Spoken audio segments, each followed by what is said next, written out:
Hello, everyone. Welcome to the GLORIO Chat, the best anime podcast on the internet. It is officially spring, both literally and in the anime world. So that means it is time for our season previews for spring 2026. We have a lot of interesting things to talk about. I don't know how many shows will actually be good, but there are notable things happening. I'm mostly just excited because DOROHEDORO is back. So we've got our anime of the year 2026 locked in. We've got it locked in. So that's cool.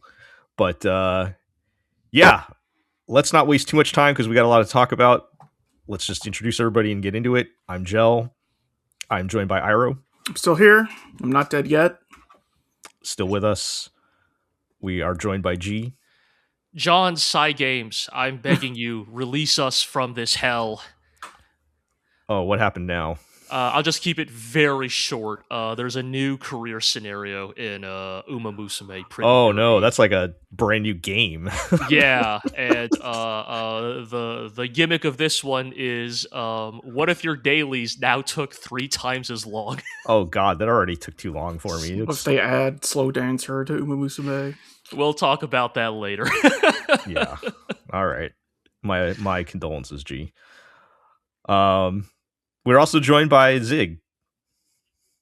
I've got balls of steel. Shake it, parents. You just had that on deck, huh? Yeah. Look, Okay, we can't do too much fucking around with soundboards. Some jokes are just perfectly teed up already, okay? All right. Well, Zig, just real quick, you mentioned there were some crazy things going down with Kamen Rider while you're here. Do you want to just so give us a quick minute since it's a new show apparently, or might as well be. So to kind of like speed run it, our bad guy, Kamen Rider Nox, he killed. This is in Kamen Rider Zeztz, by the way. Yes, he killed the 2 other secret agents who were on our hero's team, and then our hero killed him, and then the main bad guy, main bad lady, tried to attack the secret spy organization's hidden base, and she was shot down by a bunch of soldiers with stealth camo, and then our hero was executed with a revolver to the head, old western style. Are you sure this isn't Digimon? No. It's not quite that edgy, but okay. Yeah. And then they revealed that the entire show up to this point has been a dream within a dream. Oh no! But the show's been about dreams the whole time. Yes, yeah, so... and I will say that right. this is actually Wavering hand. this is actually a good use of that trope because it's super audacious because again, it's 25 episodes of material, and B, a lot of that stuff mattered, like all the power-ups came back because it is a show about dreams, and so the stuff that happened in the dream still happened to some extent. And anyway, now they're kind of like speed-running their way through the early arcs, but kind of trying to avoid this bad future. So it's really interesting. They've put a cool new spin on the direction of the story. Also, always worth it just to see like people brutally executed with actual guns on screen. Yeah. I was sad for a few weeks that the hot lady in a suit was killed about 2 episodes after she showed up, but now she's back. Probably going to die again in a few episodes. Yes, but look, I'll take what I can get. Also, it's very funny when Nox like beats the crap out of the like good guy spies, and then like to kill them he puts down his stupid toy weapon and just pulls a 9mm out. It's like super funny. I will agree, anytime the answer is just pull out a gun is very funny, but there's been a lot of that in this show so far. Yeah. All right, well we'll catch back up with that later for sure. We got anime to talk about. All kinds of things for spring 2026. Oh, yeah. And we're going to kick things off with something that just came out, I guess. Guys, they did it. JoJo Fridays, brackets Thursdays, are back. Yes, we have JoJo's Bizarre Adventure. Brackets JoJo Fridays is Friday singular. Yeah. Yes, a singular Friday. We cannot actually say if JoJo Fridays are back yet because we do not have a schedule. So this JoJo is Fridays ended when my Let's Play ended. Go ahead, Jill. I'll get the title out eventually. Yes. This is Steel Ball Run part. What part are we on? 7. 7. The first part after the end of part 6 sort of puts a cap on that entire continuity. I'm so tired of multiverse stories, damn it. Yeah, and from what I understand, do they like throw out a batch of episodes and we have no idea when more are coming? They threw out one, but it's a double-length episode, basically. This is basically what Fate Strange Fake did, which is they released like a feature-length first episode, and now we're going to have to wait like 18 months. Yeah, God knows how long. Is that just a quality of anime set in America now? If your anime is set in America, you release one episode and then disappear for 2 years? Oh, man. But yeah, so, top-down level, look, I mean, y'all probably know what JoJo is, but Steel Ball Run is, yes, it is the 7th story arc in the JoJo's Bizarre Adventure series.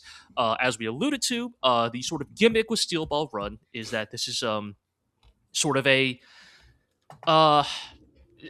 accounts vary whether this is a timeline reset or an alternate timeline, but either way, it is sort of a return to a back to basics approach to JoJo.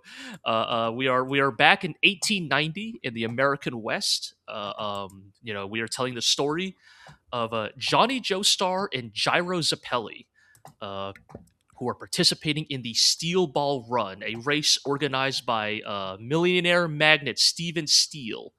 It is I want to interrupt you here for a second, G, because I started watching this with no knowledge of Steel Ball Run, and then when the guy said his name was Stephen Steele, I was like, oh, that's why it's called Steel Ball Run. But it turns out that is in fact not the case. No. Stephen Steele is completely incidental to the whole thing. Yes. But yes, which is a transcontinental horse race. The prize of was it $50 million, which to be clear is an insane amount in 1890s. Yeah, I actually did the homework and looked this up. So the US Department of Labor's inflation calculator only goes back to 1913. Okay. Yeah. But in 1913, $50 million would have been $1.565 billion. Look, now you know why everybody's in this race. Sign me up. Yeah. I'm going to say that whoever wins this race is going to be a double billionaire. Yes, but anyway, so yes, it's now that we have the premise out of the way, I think Steel Ball Run is it's such a everybody was a little on edge at the time when Araki did his infamous universe reset in part 6, but I think many people also recognize it was necessary, right? I do love many parts of part 6, but you can feel the weight of the Joestar Dio Brando feud by part 6, right? It's just because it has become so deeply embedded in the JoJo story that Steel Ball Run kind of represents a really fresh, clean break. This is the type of thing you want when you do a sort of universal reset of sorts, and it doesn't feel too bad because even following the through line of parts 1 through 6, they were relatively self-contained for this kind of thing. Continuity was always kind of loose in JoJo to begin with. I will also note, Steel Ball Run is very, very popular among the fan base because I think looking at it, I think it's fair to say that throughout most of the Western world's awareness of JoJo's Bizarre Adventure, sure there was the Capcom fighter, but on the whole, almost the entire arc of the fan base writ large, coincided with the run of Steel Ball Run. It was the current state of JoJo for so many years. While pre 2012 anime, everyone was sort of starting to realize that this thing existed, right? Yeah, I was going to ask what was the part that was running when the 2012 anime first came out? JoJolion. okay, but JoJolion had already begun. Yes. So Steel Ball Run was the most recent complete arc. Yes, but like during all of the arcs, right? When like. Yeah, you started seeing it trickling into internet. As people were scanlating parts 4, 5, and 6, right? And it was while Steel Ball Run was happening. To be clear, this is also the first part that became monthly, right? This was the first monthly serialized one. I believe so. Yes, it was weekly for a few months and then switched to monthly. Yes, right. Yeah, and as a result, I mean, I think. Yeah, so to kind of, I guess, to speak to the first episode of the anime, right? Like, I think Steel Ball Run does a very good job of immediately establishing, hey, this is going to be a little bit different, and it's going to be different in some really fun ways, right? Of course, we currently don't have, stands at this moment, right? We have the spin, the mysterious power of Gyro's steel balls, that seemingly can warp the world around him in very JoJo fashion, all sorts of unpredictable ways. I mean, in grand JoJo fashion, they do exactly what the plot needs them to do. Exactly, like they spin real fast. The spin allows him to use them as dangerous projectiles. They allow him to speed up his horse. They allow him to bend nature to his will. They allow him to invent the Venturi tunnel like 50 years too soon. And of course, just the introduction of and some of these matter, some of these don't, right? We even see that in the first episode, right? Once again, old Dio Brando, or here Diego Brando, is present in the race. I thought it was very funny. I thought it was very funny when they described him as distinguished British gentleman, and then immediately said Diego Brando, the most British name possible. Yes, naturally, On the other hand, you have cameos like Avdol appearing again for all of 3 minutes, Yeah, because a camel would have been too powerful. A camel would have been too powerful. I'm going to try and integrate "no horse can withstand this" into my everyday vocabulary. And I think as Ira and I kind of remarked upon while watching this, that in a lot of ways, Steel Ball Run is we were all coping and praying that that's what Appare Ranman was going to basically be modern Steel Ball Run, because the wacky race across continental America in the 1800s is just such a fucking good, an unbelievably solid concept for an overarching That should be a narrative. Slam dunk. It's a slam dunk, right? You got a dude who's just running on foot. Outrunning horses. I need the white man's money. I need the white man's money. There is the exactly the level of racial sensitivity you would expect from an Iraqi joint in this opener, I will say. Which is sort of, slightly more than you might have expected, right? But not very much. Yes. There's still a black dude whose catchphrase is yo yo yo. So yes, but okay. So here's the thing: where it's I think this is interesting that you say that, right? Because to be clear, we are grading on a curve here, but I do think we have to remember Araki's the dude that wrote a character in the previous part was lynched by the KKK. Yes, we have to remember that Araki is willing to dig into he's at least aware of such things. What I'm saying is that he is occasionally stereotypical but never malicious. Right. I think people have pointed out there are some minor criticisms of this first episode. For of course, it is very quickly paced. I believe 11 chapters are covered in this first episode. Sure. It's a double length, but even if you cut that in half, 5 to 6 episodes per chapters per episode is pretty quick. That was still these are still the chapters where it was weekly, so that fits with a I can also good brisk anime pace. Yeah, I can also see why they wanted to integrate this all into the premiere, because it's basically an in-universe prologue as well. The first leg of the race.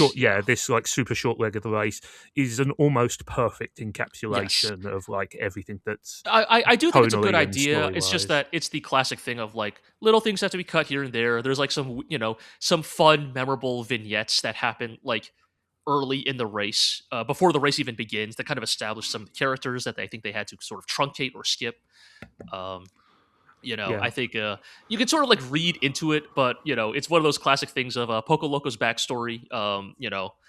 they actually say, as black people who were freed from slavery, this is our lot in life. Whereas the anime goes for the much more subtle, people under our circumstances, and whether that's a better dialogue choice or not, that's, I think that is up for debate. I will say that you could chart my interest in this opening episode through like 3 or 4 rough phases. There was, this is interesting, and then and then there was like, I'm pissing and shitting myself, which took me up a level there, and then there was, I am surfing on a dead cow, which was like, oh right, we're back. We are so back. Yes, we are so back. Yes, I think, as you say, yes, this first episode is a very good encapsulation of what Steel Ball Run has to offer. I'm sort of curious, as for those who have not read the manga, what is your take so far on Johnny Joestar, our new Joestar? I like the fact that the narrative is willing to depict the fact that he was kind of an asshole before. He kind of had it coming. Yes, like, it's hard to feel too bad for him there. It's difficult, right? Because I think he gets less focus in this like double length opener than you might expect from the title character. Like, this is mostly the Dio and Gyro. Is it Gyro or Giro? Gyro. It's Gyro. Gyro. With rotation and spin. Right, yes. But, also weird Italian shout-outs to the people who were adamant it was Gyro Zappelli. That's a perspective, sure. Look, he is Italian. Yeah. It's a little hard to judge Johnny, I think, like, he is... I think I had a little bit of, like, weird... disconnect isn't quite the right word. Like, almost sort of...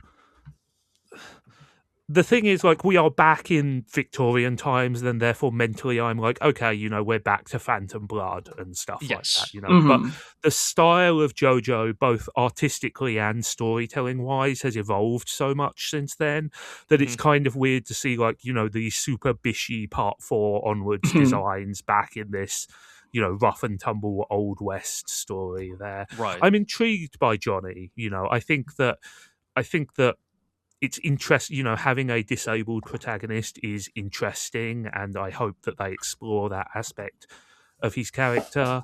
I think the supporting cast seems pretty strong so far, especially that core group of 5 racers that they focus on towards the end there. Like, I will say that, like, I had pretty tempered expectations going into this, and I liked Part 6, to be clear. I quite enjoyed Part 6. And I think this opener handily exceeded those expectations. Also, mostly 2D horses. Well, in the close-ups, obviously in the wide shots, they're definitely using CG. But I'm not going to ask animators I'm not going to ask animators to draw like 50 horses. Yes, they've made a pretty impressive like toon shader to put on the horses. Yeah. You can definitely tell where the time has gone into Steel Ball Run, and that is probably developing the technology to animate CG horses that don't look awful. Yeah. But yeah, I think now that we've talked about how much we like JoJo and how happy we are that JoJo Friday came back for a single week, sort of the elephant in the room, the camel in the room, perhaps, is that's the only episode of JoJo we have. And hasn't the director publicly said he has no idea when the rest will appear? Yep. I don't know what they were thinking. Something like that, yeah. I don't know. That's Netflix. That's a Netflix's court. Like, it's so dumb. Like, why would you do this? Like, why would you kneecap your momentum like this? Like, obviously this is anecdotal. Obviously, social media is both real and not real. But from my, observation, JoJo Friday was unironically back for a weekend. Like, people were doing the thing people do when JoJo was airing weekly. People were, shit posting. They were drawing fan art. They were making fan theories. Like, it seemed like, that people were excited about JoJo again. I saw a lot of people are weirdly into Sandman. Like, they're thirsting for Sandman. A thing that I didn't really consider when I was reading the manga. But people are like, I need Sandman. And I'm like, okay, sure, that's cool. That's a fun, organic development in the anime. Like, fandom's response to this episode of JoJo, cool. Yeah. And that's it. Because Netflix apparently decided to air one episode and not even announce a date for the rest. Like, what are we doing here? And also, no word on if it's going to be weekly or batch again. And if it's a batch release again, like, prepare for part 7 to go the route of part 6, where like discussion is like white hot for like 24 hours, and then it drops off the face of the planet. I will say that I think in the years since Part 6 was released, the pendulum has swung slightly more back towards weekly releases or like smaller batches. I mean, you've seen a lot of like the big prominent streaming hits like Stranger Things and stuff adopt a sort of semi-weekly or weekly release schedule. Right, or like let's release 3 episodes per week or what have you. Yeah, I'm not sure that... I'm not Netflix sure that anime itself, stuff has been more weekly. Right.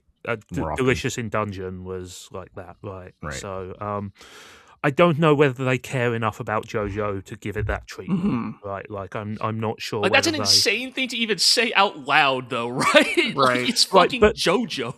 But the thing is, like, again, like JoJo is a huge deal to those of us who would describe ourselves as anime fans, right? But Netflix's net is wider than that. Of course, I do get what you're saying, Zig.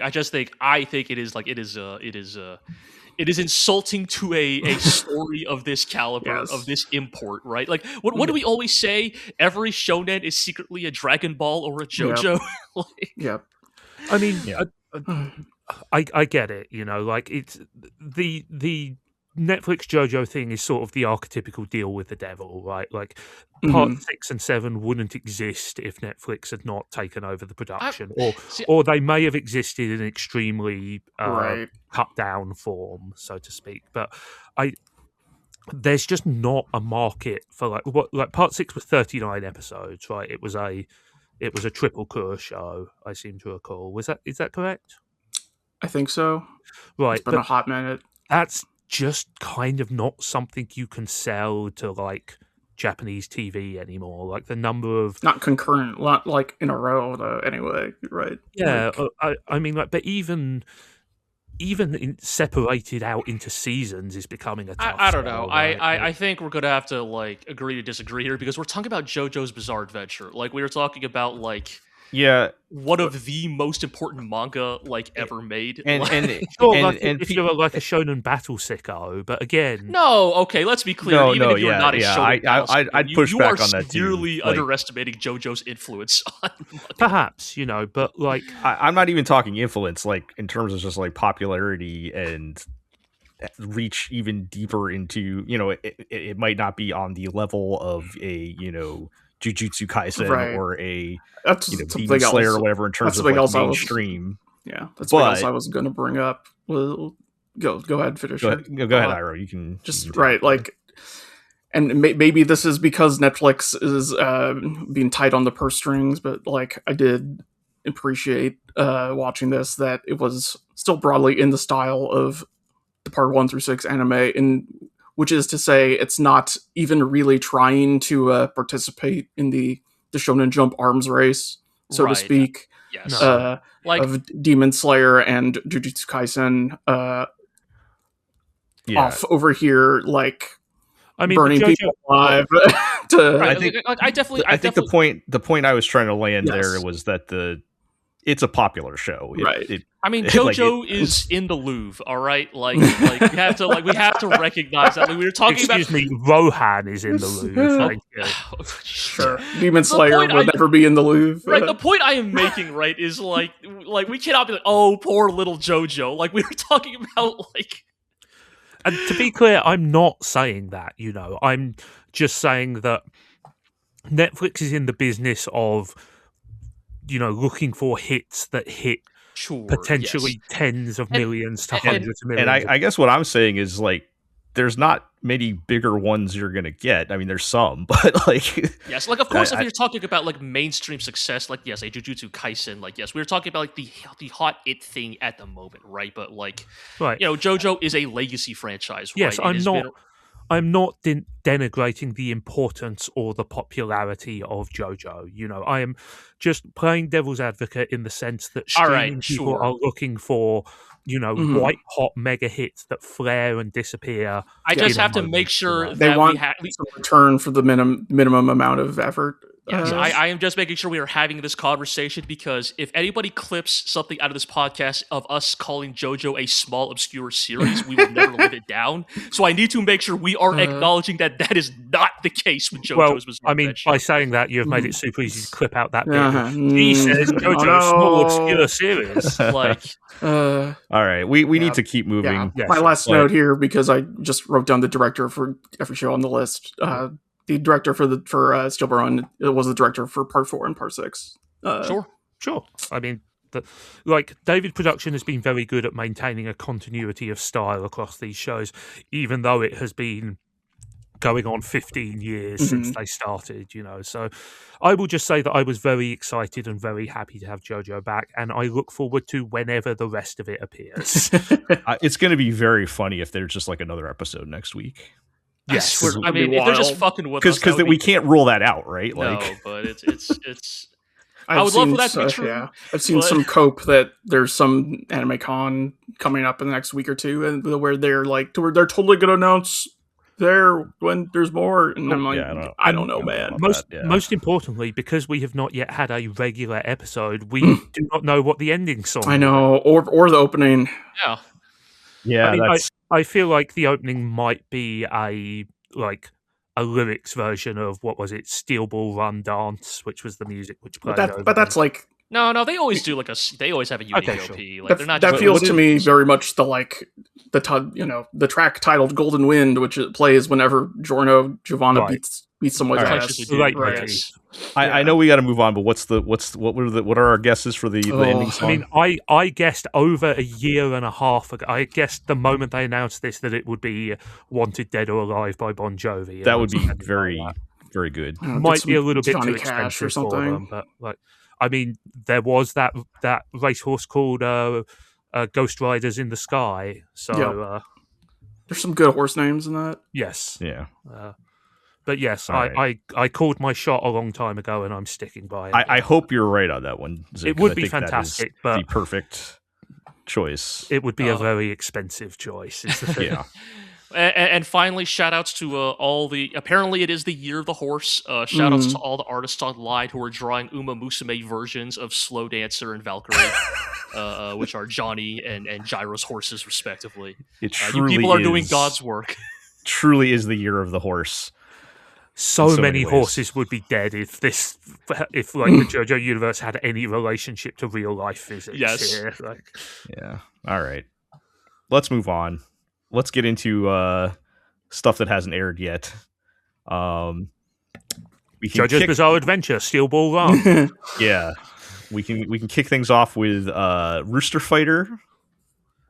G, you want to take this one? Sure. There's not much to say. I don't know if there's anything here. I can say other than there's a rooster. And, I don't want to be dismissive, but Rooster Fighter is functionally a meme series, right? It is the anime is based off of a manga of the same name that is about a rooster, a superpowered rooster who fights monsters and demons. It is sort of doing the classic thing of if you look up the art, it's very old school shonen seinen kind of coded artwork, but the joke is that it's a chicken, like just a cockle-doodle-doo chicken, looking hella intense, doing crazy, shonen shit. Okay, I have an important question. How likely is it that this is a secret Paru Itagaki project? No, because the fights in this are actually well animated or well drawn. And Paru is let's just say fights are not her strong suit. She is not the one of it. She is not the one of the Itagaki clan who is good at drawing fights. Yeah, there's not much to say here, right? It's like One Punch Man, but what if One Punch Man was a chicken? It's functionally that, and that is the joke. That's literally the joke. So basically, the thing here is how long can we make the joke still funny, right? Yeah, basically, which will probably be one episode, but yeah, I mean, here's the thing, this is one of those classic cases of this manga was everywhere for the first 3 to 5 chapters. And then was never spoken of ever again. And it's the weird thing of like, this manga was like back in 2020, and so it's like, I don't want to be mean to this anime. I might like check out an episode just for the novelty, but like, doing a Rooster Fighter anime in 2026 is like some real like, you are way late to the joke or way late to the party energy. Rooster Fighter right? back. Rooster Fighter is back now in POG form. Yeah. Like, if you wanted to capitalize on this thing's like white hot popularity, like you had like 3 months, not 6 years. But, I mean, unfortunately, anime is a fairly of course, yes. Right. So, All right. Yeah.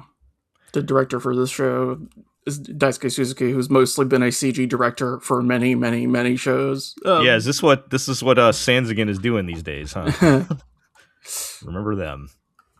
Right. What's the last notable thing they did? I'm trying to think of. Premiere? They've done cooperation with Trigger, right? Like stuff. Yeah. If you want to say like the Sanzigen specific show, like Guilty Gear Strive. Oh my god, you're right. Oh, let's move on. That? All right. Cause me damage. Right. I think we need to move on then. All right. Yeah. They also did. I mean, look. It also looks like they did that very popular Ave Mujica show. Right? Oh, sure, fine. The kids loved that one, right? So yeah. They probably did like the actual like idol performances or something, right? Sure. Yes. Yeah. All right. Well, let's move on. Next show on the list is the Ramparts of Ice. Mm-hmm.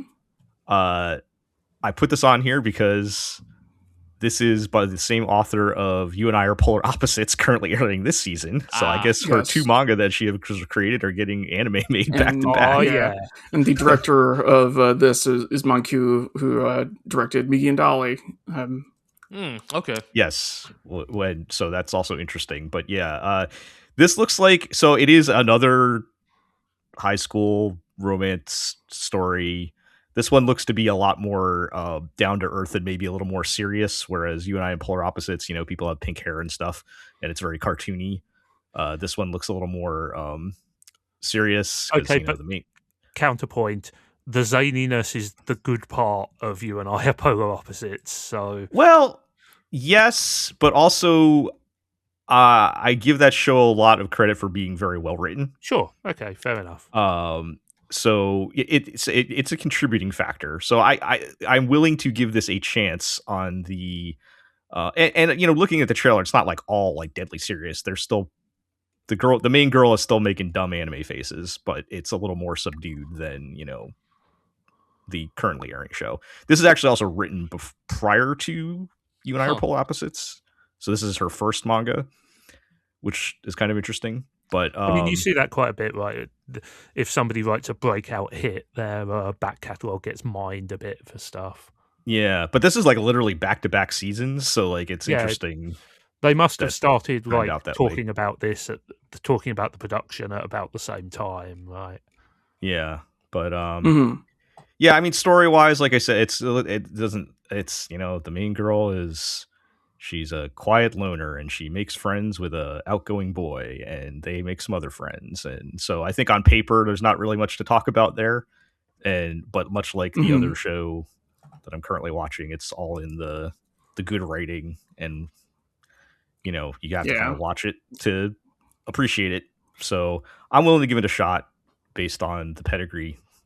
This author has earned enough goodwill with me, I think, to give it a chance. I would say the Ramparts of Ice is like a way better title than most fantasy books I've seen. I was going to say, when you said this was a high school romance, I was like, oh, that's not nearly like the Assassin's Blade. I don't fucking know.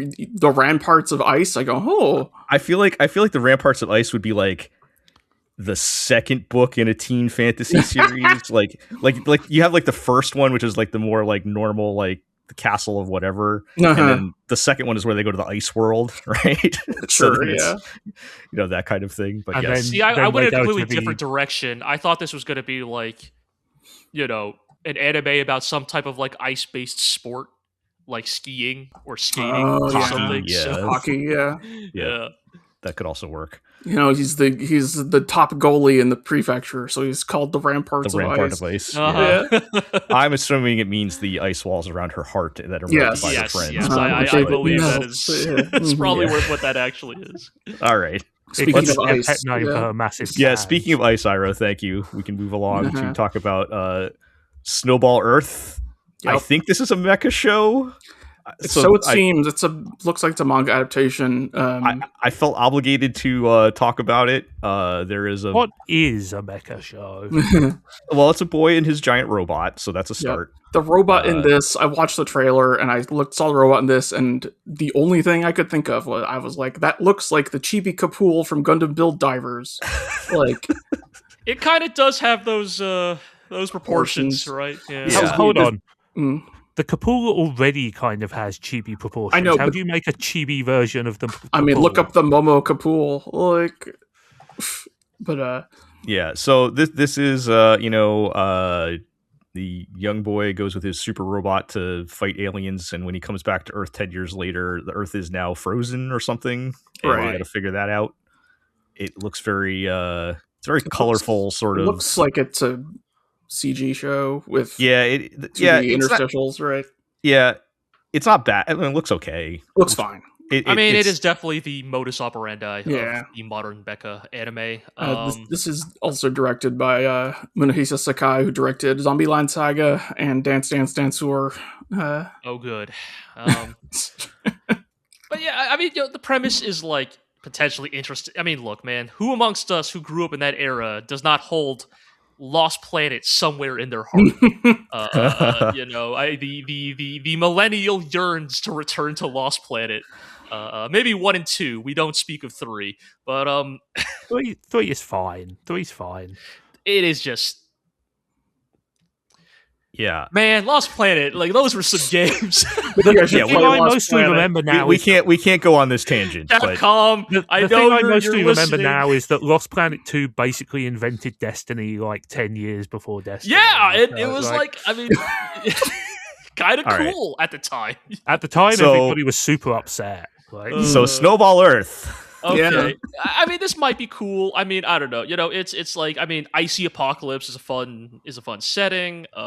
It's a little bit different than what you'd normally get. Yeah, I think in this kind of show. We'll see. I don't, there's some like tone vibes things about the PV that I don't entirely love, but I feel like I am obligated to give this a few episodes. I mean, look, if I watch the entirety of Bullbuster, God, Bullbuster had like interesting stuff. Yes, I was gonna bring up Kyokai Senki. Well, yes, the Kyokai Senki or Saxon Guns. Sakugan, why did you have to be so bad? Personally, I'm always interested in more work from the director behind noted terrorism anime Zombieland Saga. So you'll always be in our heart, Big Tony. But, yeah. So we'll see about that one.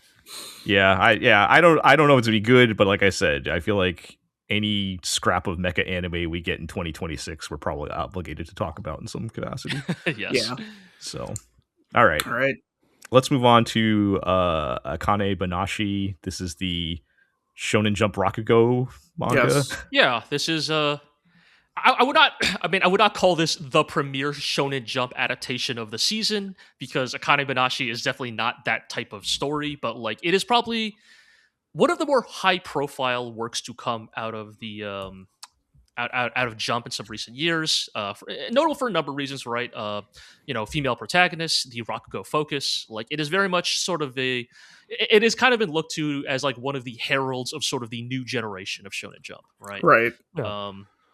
But very high bar to climb with Rakugo-based anime, I will say. I'm not even joking. No, you're not wrong. Yes, obviously, I think everybody's probably thinking of the other premier Rakugo anime out there. The thing I would say about Akane Banashi is just sure, the premise, we'll start with that, is about a high school girl named Akane who is the daughter of a Rakugo in training, I guess. I forget exactly his rank. I don't remember all the sort of arcane aspects of like how rankings and promotion work, but he's a black belt in Rakugo.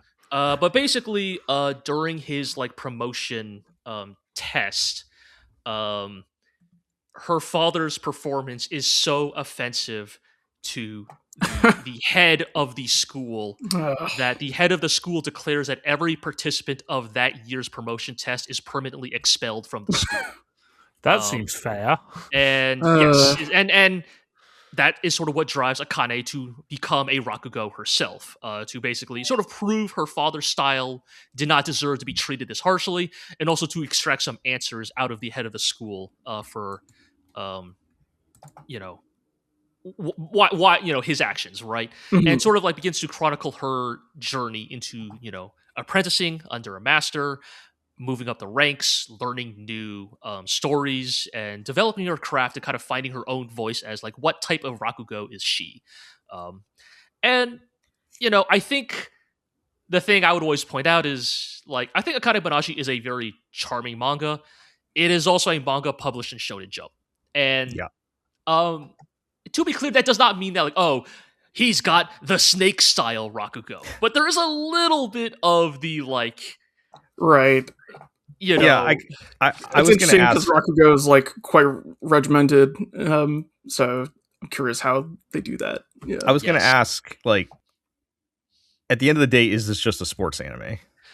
A little bit, yes. I think like that is something important to keep in mind is that like it is still a Shonen Jump property. So even though the source, the material is different, and I think the material being different does give it novelty. At the end of the day, it is sort of playing in a somewhat familiar space. This is a Super Rakugo beyond that of Super Rakugo. I mean, quite that. Well, yeah, I mean, you can... Like and this Tokisoba has ascended beyond the Tokisoba. I mean, I'll put it this way, right? One of the big plot points of the story is her needing to discover the secret of Shiguma's art, which is a secret telling of God of Death that is so arcane and ritually forbidden and secretive that his Jukamu is so powerful despite being basic. Yeah, it's. I mean, very there is funny literally to an me. arc where her master gives her the requirement that she must win a tournament using only Jigumo. Yeah, it's very funny to me, like applying those principles to Rakugo of all things, which is a very like traditional. I'm sitting here telling a story. Like it's not like I don't know. It's. And you can make any competitive thing can be a sports anime if you try hard enough, right? But like, it's funny to, of all things, to bend that to into that framework. But on the other hand, like you can. I think that laying unfamiliar texture over a familiar framework can make for some fun and interesting interaction. Sure, that can be entertaining. And I think that is where Akane Banashi works, at least as a manga. I think this is actually one of those ones where anime could potentially really benefit it because, the story's about Rakugo, and, obviously in manga, the performance is static, there's no sound, and so potentially this could be one of those that really benefits from what animation could bring to it. So we'll definitely see. I think I think I'll probably check out a few episodes of this. This is like one of those ones where it's like I'm keeping up with the manga, but I don't know. I think Aqua's been a pretty big fan of it, right? Yes. I am. I guess I'm going to find out for myself if the anime can bring enough to the table to have me to re-experience it in a new medium.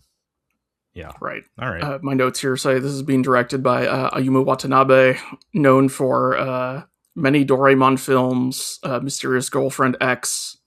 Shout out to Mysterious Girlfriend X. Komi Can't Communicate and Witch Hat Atelier.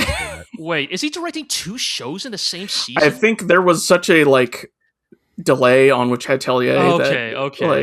Right, if that was all in the can, then I was about to say, I know. It's like, what the hell, man? That feels like some Icarus flying too close to the sun.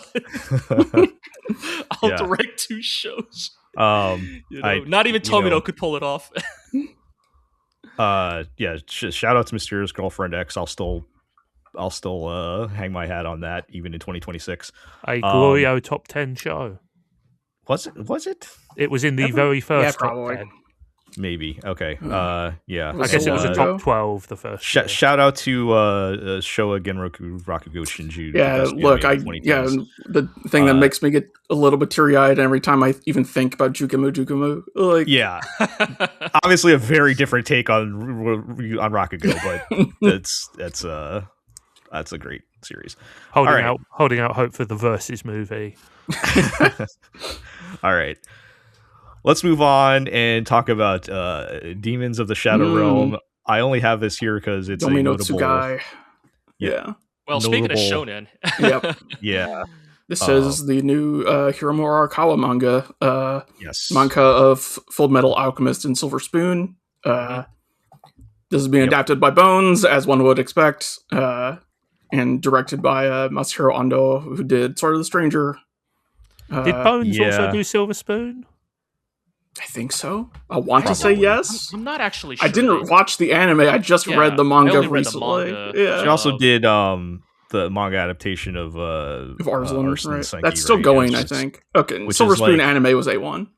I feel like Arslan might be the most adjacent to this, is why I'm kind of mentioning it. I will say, Demons of the Shadow Realm. Terrible title. Bad title. Generic title, dude. I really one of the most generic titles imaginable. I really do think Arakawa, look, Hiromu Arakawa, one of the best to ever do it. You're never gonna find me speaking ill of her. One of the most based mangaka to ever live. I do legit think the bad name of this manga is probably why I don't see nearly as many people talking about Demons of the Shadow Realm versus Full Metal Alchemist. You say Demons of the Shadow Realm, and my brain automatically puts it on skip. Right. I totally when I it kind of even just in general, it looks a bit sauceless, let's say. The thing is, the manga's really good. Okay. I remember reading it. I was keeping up with it, and then I stopped keeping up with it for a while because the title on the site I was reading it on changed to Daemons of the Shadow Realm, and so my brain I saw that title and I turned off. Right, nothing. I was like, that's not the thing I was reading. I'm not going to click on that. What a dumb title. Then only eventually I was like, why? What is this? Oh shit! I guess to our dumb American brains, Yomi no Tsugai sounds a lot cooler. Look, it sounds exotic, and we've been in here too long.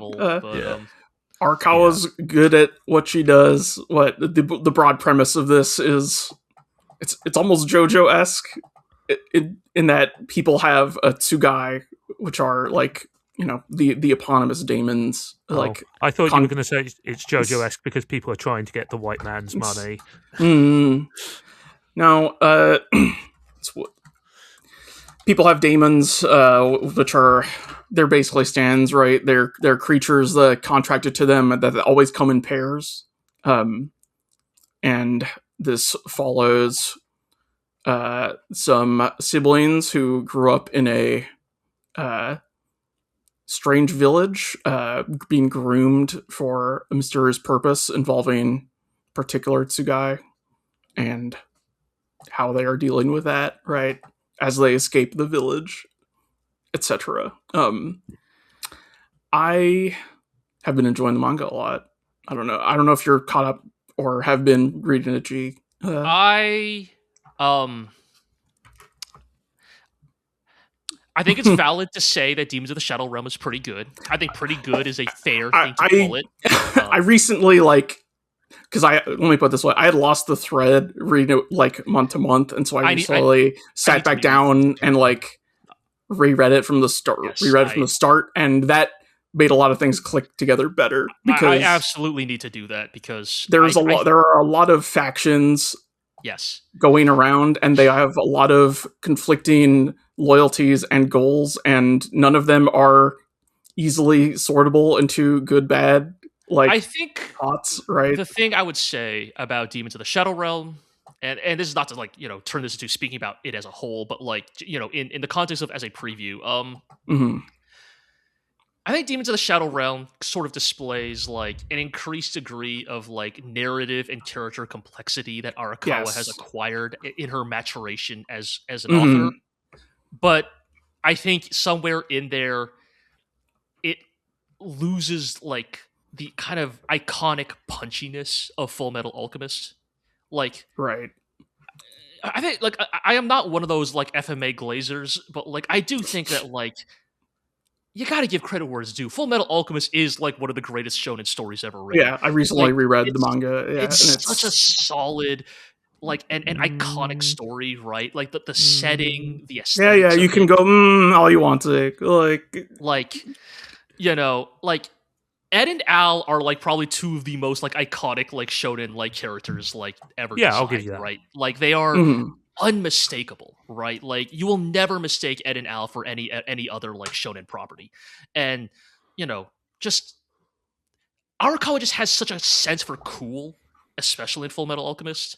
And I think Demons of the Shadow Realm gets there in some places, but I think it's no longer military fiction, so I don't think it would appeal to you as much, right? Like, there's probably a little bit of that, right? But I also think, look, you know, but I also just think it's like, yes, it's a little bit of the, like, supernatural Japanese setting, right? It's a little more in some ways. It's a little more conventional. Of here's some Japanese urban fantasy business, right? Yeah. I mean, joking aside, one of the really strong parts of Full Metal Alchemist especially is how well developed and interesting that world is, right? Like, both on kind of like a character level, but also on like a political and sociological level as well. It's really a cool setup for a lot of interesting back and forth stuff, both in the war stuff and also in the society and magic stuff as well. Yeah, it's going to be a little, I absolutely agree. And I see how, like, I see where you're coming from also, where this has, like, a lot of those elements, but because of the setting it's in, which is just modern day Japan, like, it doesn't hit as well because it's not, like, the whole world building so much as, like, just the things that are in the plot, right? Which is a, like, important distinction. And to be clear, I think I am still going to look forward to watching this. Like, hell, watching it may, like, reinvigorate my interest. You know, seeing it animated may, you know, just help, like, remind me of the things that I do like about Arakawa as an author and an artist. I think it's just, I would say, for people going into this thinking, oh, this is the return of Full Metal Alchemist, expect something more of a slow burn. Like, it has its moments, but, like, it's not going to, like, be quite as in your face as, like, those opening episodes or chapters of FMA. But should be solid. You know, this is a show where I look at the staff involved and I go, this is gonna be totally fine. I don't see how it could faceplant too hard. You know, I'm the only thing I'm curious is why are there people in, like, modern looking clothes? But maybe we don't. Guess we'll find out. Okay. Well, it's I guess from that one Full Metal Alchemist movie where they go to the real world. Yep. All right, well, I guess from one legend to another here. Yes, another legendary female mangaka. Yes. Let's talk about Mao. This is the current airing manga by another legend, Rumiko Takahashi. One day, every single Rumiko Takahashi manga will have an anime. Yes. Right? Like, one day in the future, just, they will have scraped the bottom of the barrel for real. Yeah, well... This is, I feel like everything she's done from Inuyasha is just Inuyasha, but... I kind of do think. Yep. This time we've got this exorcist boy looks kind of like Blackjack for some reason. And... You're not wrong. and he saves some girl, and now she has powers or something, and it's like they're fighting yokai in the Taisho period, and... Yep. I don't know, man. Look, to be clear, once again, would never say an ill word to Rumiko Takahashi. Yes. One of the greatest to ever do it. Absolutely. I think we had a long, like all of it. Go back when the Ranma 1/2 remake came out, and we went on a very long discussion about Rumiko Takahashi there. One of the manga with the most hits. Like, quantitatively, right? I mean, look, if you had written one of Urusei Yatsura, Ranma 1/2, or Inuyasha, you would be a legend. Having written all three of them, you're like Meisani Koko's in there. And Meisani Koko's, yeah. Now, insane RBA, to be clear, right? Like, you know, it's just...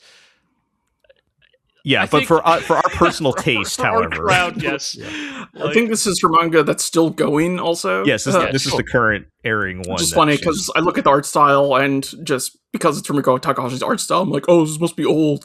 This could, it still looks like it could have been from like it could have been made any time between 1985 and now. And I will say, just as an aside, I had the pleasure of visiting the De Young Museum in San Francisco during their manga exhibit, where they had a lot of they featured a lot of original pages from a number of famous mangaka,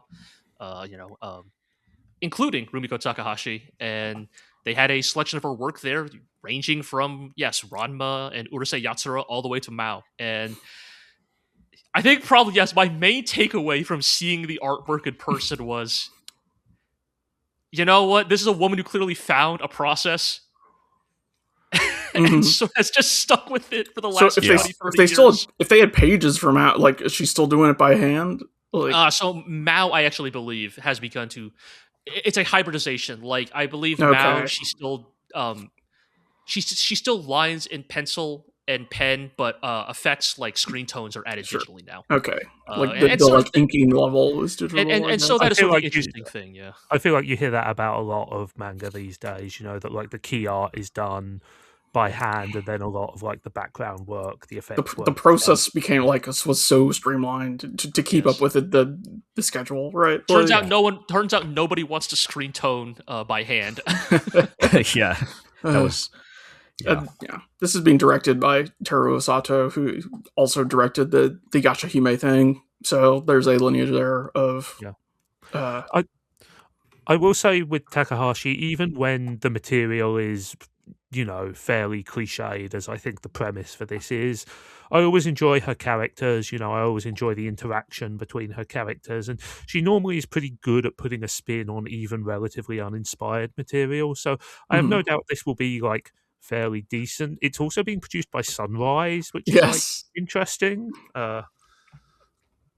Just because they make anime that's not Gundam. Yeah, I was going to say Sunrise do not do much stuff outside of their company. They are a large studio, to be clear. Like, I think it is not unthinkable that they'd have a project like this on the fire. But. They've always done non-Gundam stuff, you know, but it tends to be kind of like from properties within the greater within their like parent company arms and stuff. Right. Well, now you just need to look up, like, is Mao published in like a publication that is in some way owned by Bandai Namco? It's in Shonen. It's in Shonen Sunday.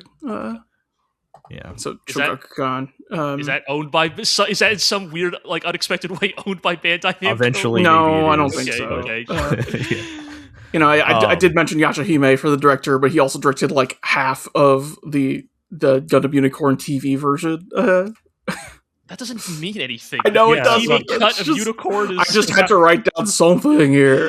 Is that just a fancier word for editor? Then kinda, right? To be clear, editing a Was real there any skill, new footage? We can't talk about Gundam. Yeah, Unicorn. we cannot talk about Gundam Unicorn. Yeah. So let me tell you about Gundam Unicorn. You know, Sunrise did do 2012 GLORIO cult favorite Bimbo Gamiga. So there you go. All right, so let's move on. I hear several high-profile names endorsed that show. that's 14 years ago. We gotta move on. All right. Was it Bimbo Gamiga you got put on the yes. Yes, that was the one where they thought I was writing for Japanator, but it was a community blog. Yes. Nobody's even going to remember what Japanator is. You have a copy of that Blu-ray, right? I do. Yes. So, all right. Let's talk about Witch Hat Atelier. Yeah, continuing the train of female mangaka here. The director of Akane Banashi is directing this. As we may have mentioned. But I've heard you guys talk a lot about this. I don't know what it is, though. So I would say Witch Hat Atelier sort of like... very high-profile manga at this point. It's sort of, I would say... Now, I'm not going to say all these manga are of the same quality or prominence, but it sort of formed the vanguard of a sort of like particular new generation of fantasy manga. That kind are all of the piece. Yes, this along with, I would say, Dungeon Meshi and Freyren, sort of represent a like new gen fantasy that is like, I would say, I mean, obviously still, let's say, games informed, but not isekai. Interesting. I don't think of Witch Atelier as like being that game informed, but no, I said more recently than I, right? Well, not game informed. Well, I'm more speaking to like obviously maybe Dungeon Meshi and Freyren here, right? But like these are like explicitly non-isekai fantasy. Okay, yeah, gotcha. Him or the hero loved Witch Hat Atelier. And yeah, Witch Hat Atelier sort of I would say famous for its art is probably one of the big things. I heard this anime adaptation has been delayed because each frame takes 10,000 years to draw. I mean, there is some truth to this idea that like Witch Hat Atelier is a challenging adaptation. But I think to start from the top, right? So Witch Hat Atelier is about a young girl named Coco who sort of dreams to one day be a witch, which is the term for magicians in this world, right? All magicians are witches, and it is regardless of gender. Yes, and it is her dream to one day to be able to cast magic. Until a chance meeting with a witch, an older witch named Kifrey, sort of, I would say, dramatically alters the trajectory of her life. She becomes Kifrey's apprentice, meets his other apprentices, and sort of embarks on her journey to become a proper witch. Yes, and the adventures that she enters the Witch Hat Atelier. Yes, so it's a little witch academy like. And yeah, I would say Witch Hat Atelier is like one of those manga that like it's definitely one of those like real ball knowers know about Witch Hat Atelier. It's you say that, but it's hugely popular. Yes. To be clear, like not I am in the not West, though. I mean, no. I've heard reports from people attending cons as recently as this past weekend where there were many cosplayers. I mean, it is popular enough that I have heard of it, even though it has won Western awards. Yeah. Go ahead, Zig. That is surprising to me, I will say, because yes, I think broadly, I do not hear much about Witch Hat Atelier on the week to week. Sure. I mean, it's not on like if we're putting it in. It's not on Jump Plus. Yeah. Like if we're doing the I'm sorry. Go ahead. I was gonna say if we're putting it in if we're comparing it to like Freyren or something like that, I don't think it has not taken on that level of Western cultural right. But Freyren did not have that until the anime. Right? So that's kind of where I was getting at. Is that where we were headed with the anime? So potentially, as probably the least manga-pilled person here, I do not read much manga at all. The thing I will say is that I have always, firstly, I have heard about Witch Hat Atelier. I hear about it quite a lot, which is a testament to its popularity. But secondly, the thing I've always perceived it as is kind of like a prestige manga. Right? Like it is renowned for. This is the kind of thing that would have been on Noitamina back when Noitamina was actually worth a sort damn, of. right? Funny that you say that. Yes. Oh, is it actually? No, but I believe the studio was established by like former people who like spearheaded Noitamina. Sure. But the thing I would say is that, like, yes, I think it would be fair to call Witch Hat Atelier sort of a prestige manga. I think that sort of belies what it actually is, which is, like, at some level, a very, like, slice of life heavy manga with, like, that is sort of like interspersed with these longer narrative arcs, and as is the case with all manga, eventually longer and longer and more involved narrative arcs. Yes. But at least early on, especially what season 1 will cover, I think is mostly like Coco's journey, like learning magic and discovering her own relationship with it as a craft. Yeah. And I think the thing that like makes Witch Hat Atelier special, and the thing that like beyond just it's like gorgeous art, is I think compared to, again, let's say just, to bring up, like, say, Dungeon Meshi or Freyren as examples, is that Witch Hat Atelier very much treats magic as a craft, comparable to maybe art or writing, a type of like creative like craft, and like much of like these stories in Witch Hat Atelier are about various witches and their particular relationship with magic, with art, with the act of creation and what it means to them, like what it represents, like their relationship with it. And I think those are kind of the things that like make Witch Hat Atelier stand out, which make it special, at least to me personally. And I think so. Yes, as we sort of joked about, the Witch Hat Atelier anime was announced a very long time ago, and we don't know for sure. Obviously, I think we all make the obvious joke that the reason it's taken so long is because this is like it's not action heavy, but it is a visually lavish work, and adapting that into anime is challenging. I would definitely say challenging. Like, if you look at the PV, like probably the first observation you will already make if you're a manga fan is, oh, they're not even attempting to emulate the style of the manga, and that is probably for the best. It's understandable, at least. Yes. Like, if you were to, like, look at manga panels from Witch Hat Atelier, there's almost a sort of, like, Eurocomic, like, hatchwork quality to it. Like, it's very much of a particular, like, lineage of draftsmanship that is still undeniably manga, but is clearly taking inspirations from other more traditional forms of artwork. And yeah, it's a very dense, detailed look that is stylistically sort of runs counter to manga and anime's sort of emphasis on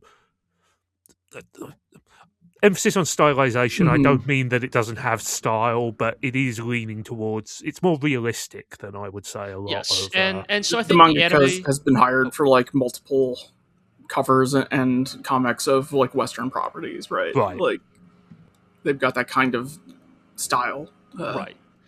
And so I think the anime is. I mean, I think the anime looks quite nice, but it is clearly going for the more like traditional anime look, and I think that's probably the like necessary compromise you make to even make a Witch Hat Atelier anime possible. So I guess the next question is, should they have made a Witch Hat Atelier anime? I mean, that is the question you could ask of a lot of adaptations, right? Right. Does this technically need to exist? Right, and I don't necessarily mean it in that more pejorative sense there. It's just that, my impression of Witch Hat Atelier has always been that, like, the lavish and detailed art is a great part of the experience of reading it, right? Perhaps even more so than your standard manga. And so, as I did not mean it as a leading question, I'm genuinely interested as, do you think that without whatever you want to call it, the advantage, the crutch, whatever, of that art, do you think that there is still enough meat on the bone of the story here to be interesting? Iro, what do you think? I think it's high profile enough that any perceived or real lack of depth in the story is almost immaterial to its potential success as an animated work.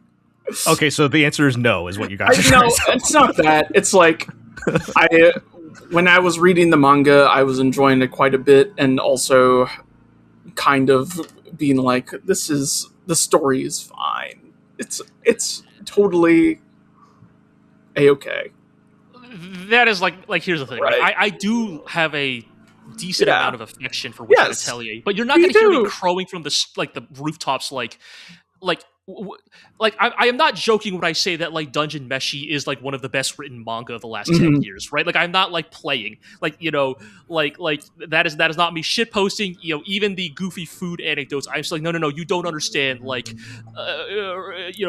Ryoko Kui is like one of the greatest writers of our generation. Yeah. When I talk about Witch Hat Atelier, it is more like it is very charming. Yes. There's a lot to love about it. Yeah. It is not the it is not the work that is going to like nestle into your heart and like make it your personality. At least not for us, right? Probably not for us, right? Some people definitely, but not to be us. clear, it is still quite good. Yeah, and that's more than enough to make me interested in an anime. You know, I'm always interested. You know, when a work is so thoroughly rooted in a medium as you know, which Hat Atelier is in the specific medium of manga, it's always interesting and challenging to see it move into another medium, right? I will say, watching the trailer, if you are going to convert into the traditional anime style, it looks very good. Yeah.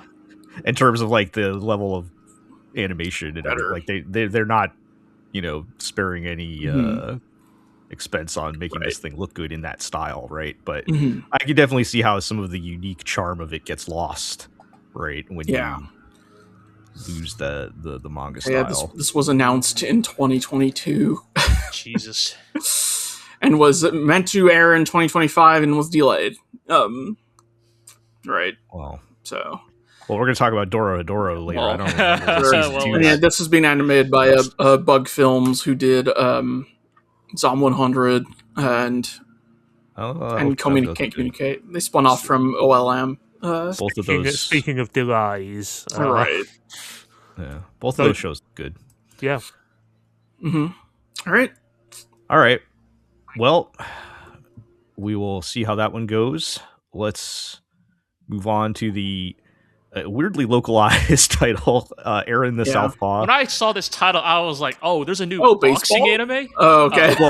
So first thing I think is boxing. When I hear something. Second thing I think is baseball. It is neither of those things. Finally, more representation. Dude, what if we got a Rock and Roll Ricky anime? Gee, before I even get into this, is it that weird for an artist to be left-handed? Oh, that's like not even remotely like noteworthy. Like I know, right? That's why this is so weird to me that like that's her notable quality. But anyway, like, I'm trying to it really says something where it's like I don't even. This is not to say I don't know any left-handed artists. What I'm about to say is I don't know any artists in which that matters to the point where it would be a piece of. It's not something you even thought about, right? Right. It's almost say who gives a shit kind of. Like if an artist came up to me and was like, I'm left-handed, I'd be like, okay, yeah. Yeah. So the titular Eren. The titular Eren is an artist, and she's left-handed, and I guess that's the most notable thing about her. But sure, I don't want to color. I don't want to color this discussion. I looked up the director of this show, Toshimasa Suzuki, known for directing La Grange, The Flower of Rene, and The Price of Smiles. Oh shit! The Stop War Button anime. Okay, well. Okay, you can't say that. There are plenty of anime with a stop war. No, there was no. You don't. There was literally a stop war button in that. It was very literal, right? For example, Gundam Unicorn. To be fair, that was an original anime, and this is an adaptation. Yes. So I was trying to piece together what the actual plot is of this show and not really quite figuring out where the anime is injecting itself into the lives of these two people. Isn't it obvious? Like, left-handed person fights for civil rights in a right-hand dominated world. Okay, so there are two main characters. There's two main characters that I guess there's a guy and a girl. I guess they were on the path to being artists, and in high school he decided to become like a advertising, like commercial art guy, and he sold his soul. Got it. And she became like an actual, quote unquote legit artist. And okay, so he's rich and she's poor. Yeah. No, actually, he's slaving away at his like ad agency job or whatever, and she is like a world famous artist now, living in New York or something. Okay, she's one of those artists. No, she also sold out. Let me be clear. Yeah, so they probably both sold out in their own ways. She's living with the burden of a terrible secret, and if it gets out, I think the idea is there's a lot of like artist angst going on here, is what I get the impression. That's kind of what I picked up on from the PV. Neither of them are particularly happy in their position, and but I wasn't clear to me, like, do they meet again, or like what I'm assuming that's where they're going with this, but I don't know. It's I think there's always interesting, particularly for creative people. There's always interesting stories to be told in this space. Many of them fall flat on their face. Yeah, as we say, right? This may be one of them. Art about making art is one of those things that, when it hits, it really hits, the look backs of the world. And when it misses, like a Zenshu, you literally pulled it before I could pull it. Really misses. Yes. You made me remember Zenshu, you son of a bitch. That is your one annual mention of Zenshu for the podcast. So there's a wide variety of possible outcomes between those two that this show could land on, but it's something I think is a little bit different. These are adult artists with adult problems is what they're pitching it. What they're pitching it as. Sure. We'll see. I'm reading that this was a situation where it was a webcomic and then got picked up by Jump Plus with a different artist, right? They gave an artist to the writer, and also it had a live action drama in 2019. Huh. Yeah, as you do. So as you do. I'm holding out for season 2 where she cuts off her left arm and replaces it with an evil British person's left arm, and then some wild shit happens. Let me tell you. Yeah. Well. He knows about Big Chungus and everything. God. Yeah. So I think it's a roll of a dice on this one, but it's interesting. We'll see if that pans out to anything. Okay, you guys ready for this one? I saw this in my notes. There's a specific bullet point that says "for gel." I assume. Yes. Yeah. You owe us an explanation. Let me explain this one. So I believe the short name for this is Rokkotsu, but the full title, which I have to always say once, is Goddess, quote marks, what do you want? It's important I put the punctuation or this won't make sense. What do you want to turn into when you're reincarnated in another world? Question mark. Did we skip one here? Or did that one get removed from the notes? I removed that one. Okay. We're on to the Rokkotsu one. Yeah. Gotcha. Did you... Everybody refresh your notes. It's not important. The other one's not important. I also have for gel, I assume, on this one. So yes, it's this. I assumed for both of these, right? Okay, so sorry. Let me start over. The title is Goddess: what do you want to turn into when you're reincarnated in another world? Question mark. And then me: into a hero's rib. Holy invasion of privacy, Batman. All right, so is this religious propaganda? This is a terrible premise. And it is a shockingly a light novel.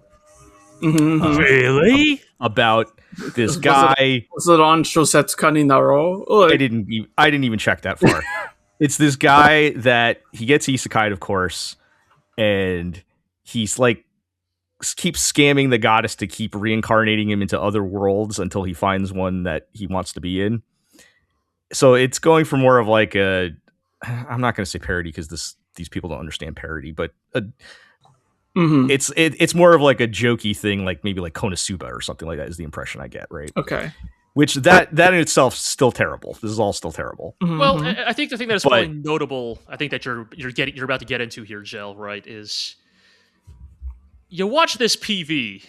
Oh, yes. Okay, you know what? I should watch the PV. I didn't watch the PV. I looked up information and I didn't watch the PV. Where this becomes interesting is if you watch the PV, it's like the creators literally explaining that they're gonna like make this sort of some kind of weird mixed medium thing, where there's different art styles, there's some live action bits, there's like stop motion, there's all kinds of things going on, and I'm sure none of this is coming out of the source material. I get the impression that the anime team was like, if you're going to make us do an adaptation of this slop, we're going to try to do something interesting and creative with it. There's almost a little bit of like that pop team epic okay. energy. Now I see. I'm way more interested after seeing this PV. See, that is what I was getting at, right? Is like, I get why you maybe include this here, right? Because again, premise-wise, it's like, why do we even care? But you see what they're doing here visually, and again, I don't know if necessarily that's the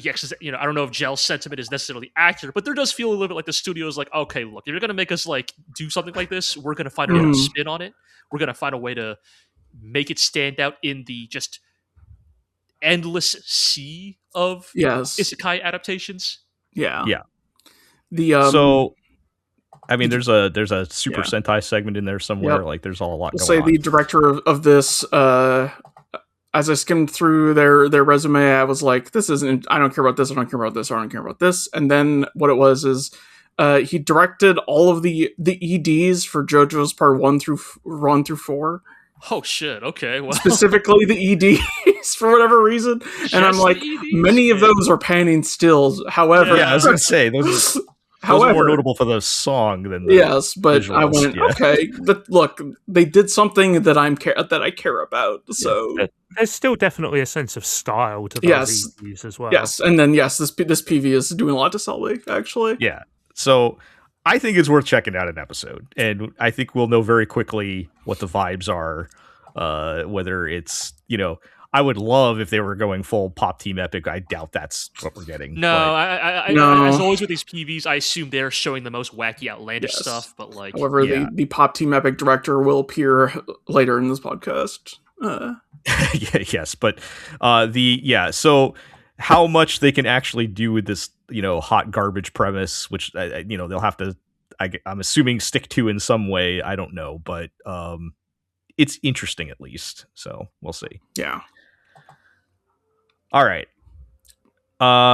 Let's talk about the warrior princess and the barbaric king. I put this on here because I've read some of the manga, which I sort of feel is only notable for being a non-isekai fantasy manga. Right? Okay. It's another title that's not doing anything. I know, right? The premise of this is basically, there's been a forever war between your Night Kingdom and the alleged barbarian lands, and one of the lady knights of the Night Kingdom has been captured and dragged back. Their top general has been dragged back to the barbarian lands.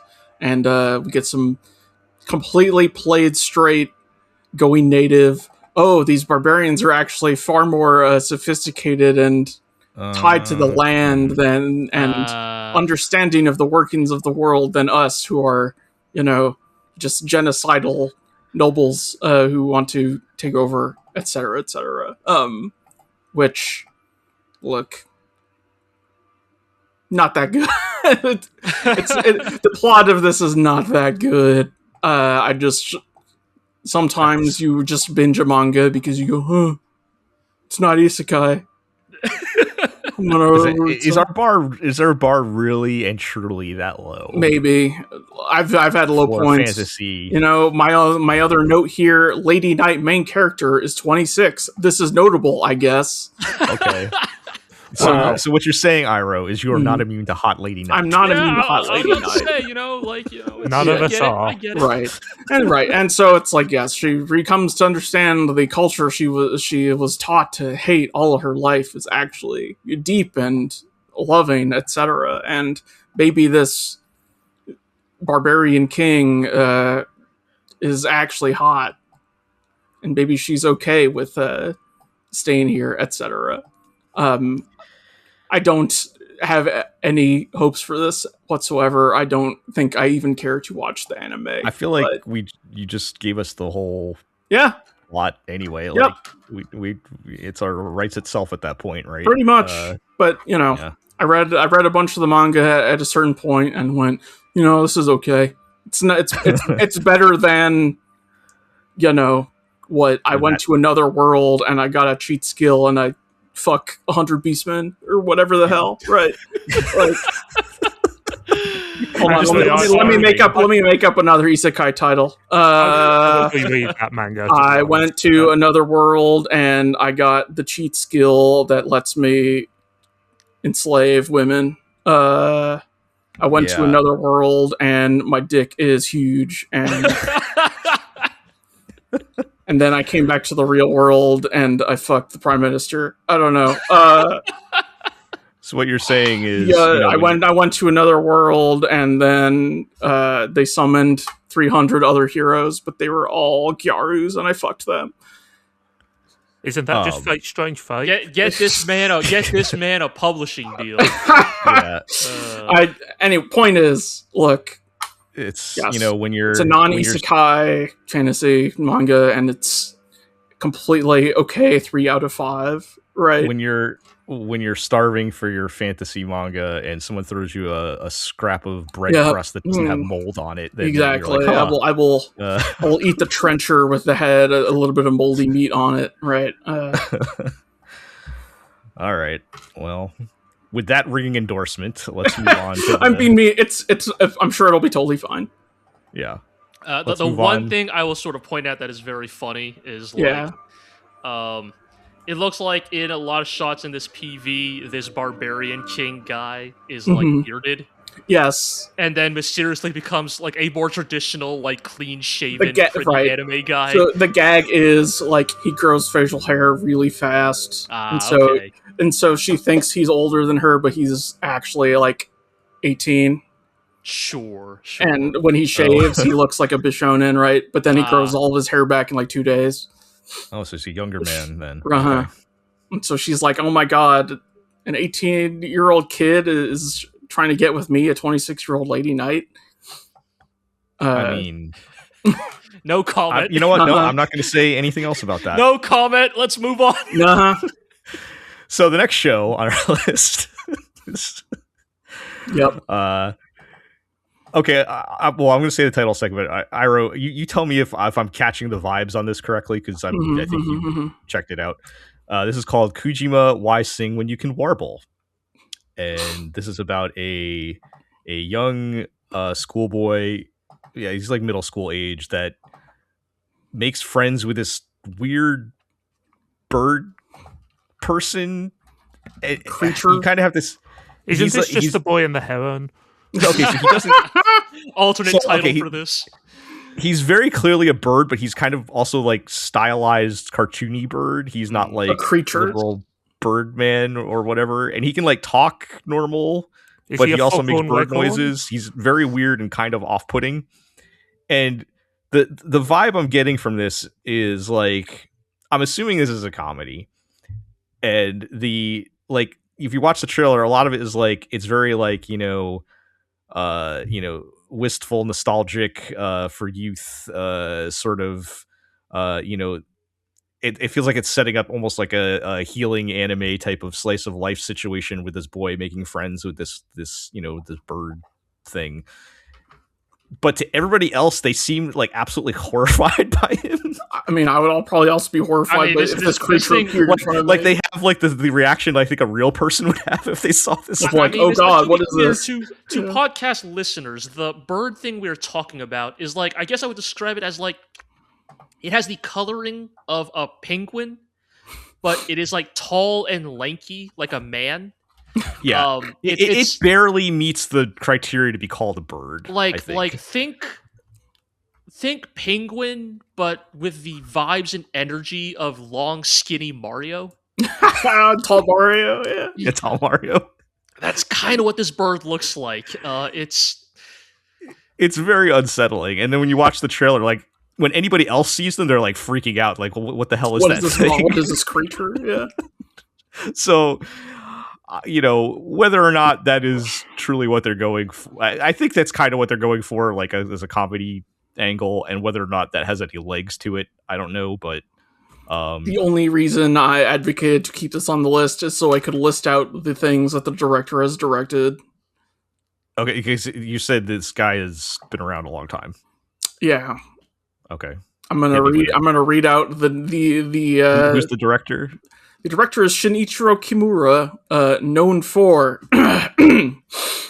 Vice Cruise, Verberchin and Strife, Handmaid May, A Little Snow Fairy Sugar, Cosplay Complex, Go On Riders, Popotan, Baburaho, Bahoraba, Chibi Vampire, Tsuyo Kiss Cool Cross Suite, Venus vs. Virus, Zen Ghost People Pa, or Net Ghost People Pa, Juden-chan, Sleeping with Hinako. Oh god, all of these just mid-aughts comedy shows that I've seen the names of ever since I started watching anime, but never watched because why would I? See, that's interesting because I've heard of precisely none of those. Okay, I caught like like 4 of them or something. Yeah, but, I was like 1 or 2 of them. I think. Sure, but man, I've seen some of these titles many times. Maburaho. Yeah, Maburaho is probably the biggest one I'd recognized. But I mean, you guys remember Sleeping with Hanako, right? Ipatsu Juden-chan, yeah, Sleeping with Hinako, yeah, or Hinako. That was like that wasn't even really an anime. That was just but yeah. Yes, this was I looked at the dude's resume and went, "Oh God." He's you do what you got to do, man. Someone had to do it. Make that money somehow. But somebody had to direct. So what you're saying is this might actually Heartful Days. What you're saying is this has the potential to be the greatest thing he's ever directed. Maybe, I guess. I've not seen any of the shows I listed, to be clear. Sometimes you see a dude's, you look up a guy on AnimeNewsNetwork.com and you go, dang, he's just some people have been in this industry for decades. Yeah. And aren't like popular names, right? Yeah. Somebody's got to make that, C to D tier slop. Exactly. Yeah. I don't know. He boarded 5 episodes of Legend of the Galactic Heroes. So okay. Well, there we go. I mean, this guy's a real one. Then, is what you're saying. I mean, I'm not going to look up which episodes there were because that'll take a little bit too much time. Yeah, probably would have been a good bit to look up. Maybe. Yeah, I should have. All right. Well, I hope that show's funny. There were a couple shows that I was like on the fence putting on this list of other. There's a lot of comedies happening this season, and those are always kind of rolling the dice. I feel like the ones I think are going to be good are never good, and then the ones that I don't think are going to be good. It's always whatever. I can never predict them, right? So it's always we've been doing this long enough that we love to be surprised. We generally love to be surprised. We'll see if any of the other comedies that end up cutting off this list end up being funny, but I'm down for something. All right. Well, speaking of things that have been around for a very long time, I think we've already taken some pot shots at the new Fist of the North Star adaptation in the past. My note here says I think we're going to continue to take shots at the Fist of the North Star anime adaptation. It deserves so much better. Yes. So, look, take that entire rant I had about how JoJo deserves better and just transplant it over to Fist of the North Star word for word. Yes. Except the difference here is that the JoJo production is good. It's the distribution, which is the problem. Right. Yes. Here's the thing: if Fist of the North Star had a JoJo tier adaptation, I think people would be singing its praises, right? As we joked earlier, everything's a Dragon Ball or a JoJo. Well, you know what? JoJo is a Fist of the North Star. Yes. Fist of the North Star and Dragon Ball are brothers. They are, of the same lineage. Yes. So if you've been living under a rock, Fist of the North Star is a seminal post-apocalyptic shonen manga taking place in 1990X. Tells the story the post-nuclear wasteland of 1990X. Yes. And tells the story of Kenshiro, a vagrant warrior martial artist who is and the world's coolest man. Yes, traveling across this apocalyptic wasteland, righting wrongs in his desire to get vengeance on, we'll just say some people who did him dirty. Yeah. Yes. And also occasionally finding outrun cabinets. God, I recently read much of the Fist of the North Star manga, and it's good. Yeah, it is. Yeah, I mean, joking aside, this is probably in among the half dozen most important or most influential manga ever created. Yes, absolutely. And again, I put it directly next to Dragon. They are shoulder to shoulder. Yes, right. Fist of the North Star is I would never as much as I've talked up and sung the praises of how influential Dragon Ball is in the past, I would never say it is more influential than Fist of the North Star. Yeah, they are shoulder to shoulder. If you were talking about influence, I would probably take Fist of the North Star over Dragon Ball. Yes, there. like it's one of those look. This is the unction. These are the unks talking about their old shit. Like it has to be emphasized, right? Fist of the North Star is one of the most like historically important like works of art of the 20th century. Yeah. Like, it's like Japanese media as you understand it in 2026 does not exist without Fist of the North Star, without the tropes it establishes, without the narrative conventions it creates. And I mean, it's art, which now is often parodied, right? Like, hell, just talking about like Rooster Fighter. In some ways, Rooster Fighter is riffing on the Fist of the North Star art style. It would never exist without Fist of the North Star. Yeah.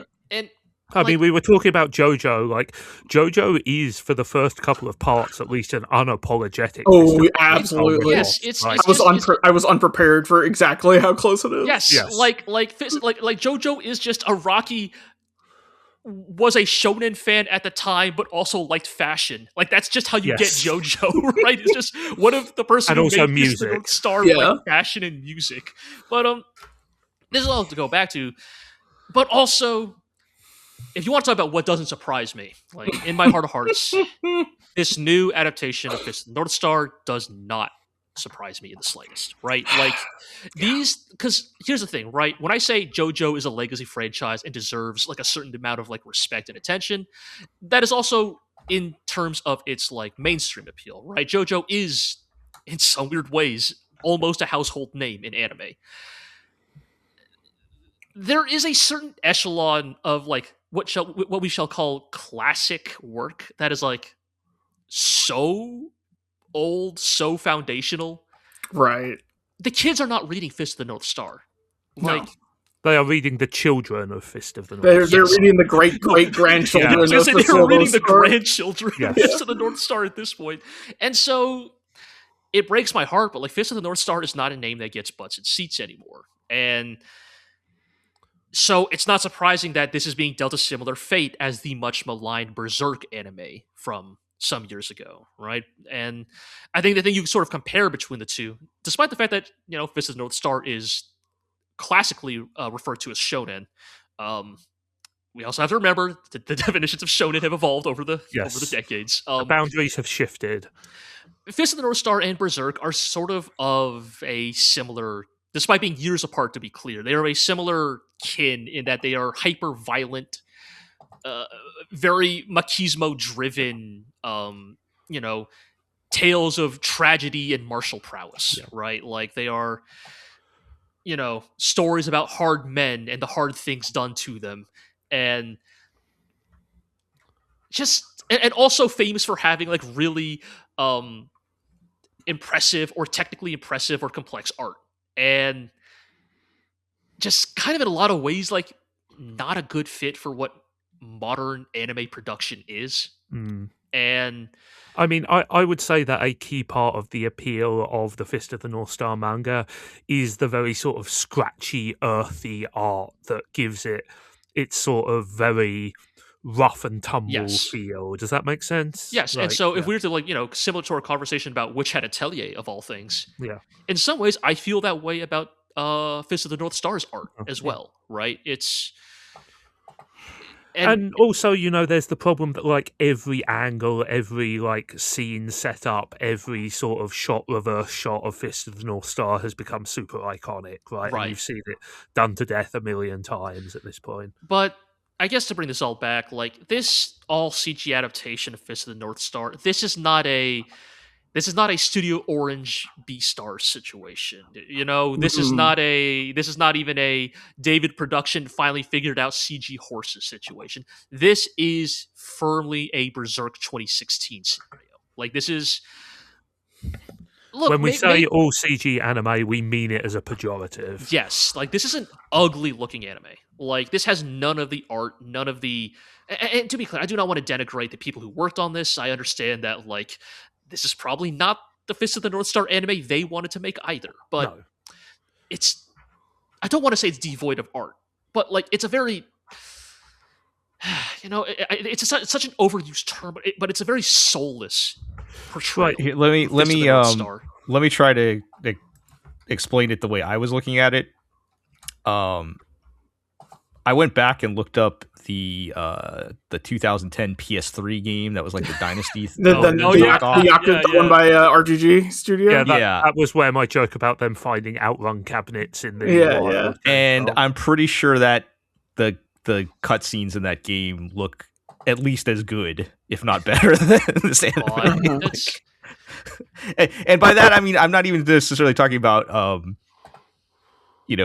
actual like detail or whatever. Like it seemed to capture even just the mood of it better. I don't know, but I mean, part of the problem with all, like, again, we have seen very good looking CGI anime. We have seen very good anime where CGI has been perfect for the style and sort of atmosphere of the work. But Fist of the North Star is not one of those. It needs grittiness. It needs sort of a grounding in, I was going to say ink and paper, but obviously, even traditional anime is not. And as we will see with another anime we're talking about on this podcast, you can do grittiness with CG. Like, it can be done, but it takes time. It takes money. It takes, maybe more resources than this studio was realistically allotted, right? Yeah. And it takes, a certain, you need a strong sense of art direction and it's, this feels like video game cutscenes to me. Yeah, and it's just a shame, right? Because as we say, Fist of the North Star of all things, right? Like, it deserves better than this, right? Like, look, I get it. Maybe you could never do a proper TV adaptation of Fist of the North Star ever again. We're just beyond that era, right? Like the 100 episode TV anime doesn't exist anymore. But the other thing is, people have already tried multiple times. Like, there's a lot of animated Fist of the North Star already out there.